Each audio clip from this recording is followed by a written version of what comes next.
Hey everyone, welcome back to the channel. So in today's video I'm going to show you how to install a dash cam on your car.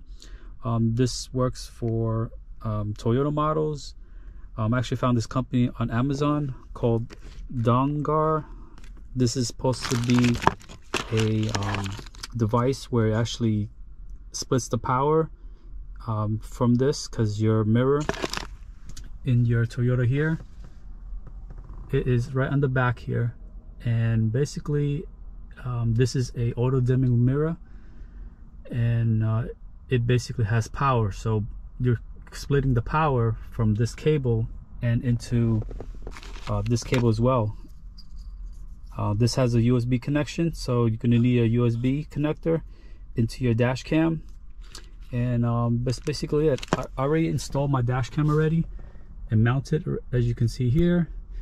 This is a USB mini for the power source, and I'm going to split that. And basically it's pretty simple. You just got to take off the actual connector here in the back. There's a pin, and you just take this out, and this connector here goes to this side, and this connector goes to the other side. So I'm going to do this real quick, and I'm going to be right back. Alright guys, so this is installed. As you see here, I have a USB mini to the adapter. That's what it's connected to. So this is the adapter right here. This splits into a USB, and this goes into the mirror. That's where the power comes from. So now you guys probably wondering why you need this adapter, where you can just run it through your DC power in your car.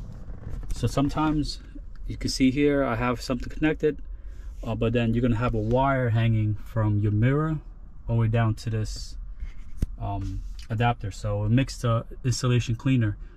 So another thing is that you can actually rewire the actual power connection as well from the headliner, from either from the top up here all the way to the pillar, all the way to the bottom of the fuse box. So now in this Toyota, there's a cover on the fuse. So let me see if I can show you.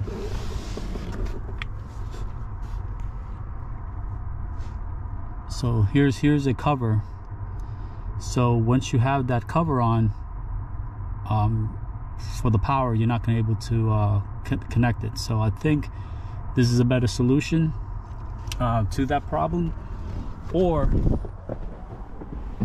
you can actually get a long USB and route it through the passenger side or along the pillar, but then you have to take off all the extra covering for the A pillar all the way down to the glove box, and then you can still have a wire hanging out here, and you're just gonna have to tuck it in somewhere. But I think this makes it a lot cleaner, and you don't have to see the wires all over the place. So, I mean, once you drive, you won't be able to see it anyway. So maybe this helps you guys. So that's it. So I want to just show you, this is a option for installing a dash cam if you have a Toyota. This model particularly has a 12-pin connector, like I said, and there's other models that might have like a 10-pin connector, so you're gonna have to check to see which one they use. So hope you enjoyed this video, and I'll see you guys next time.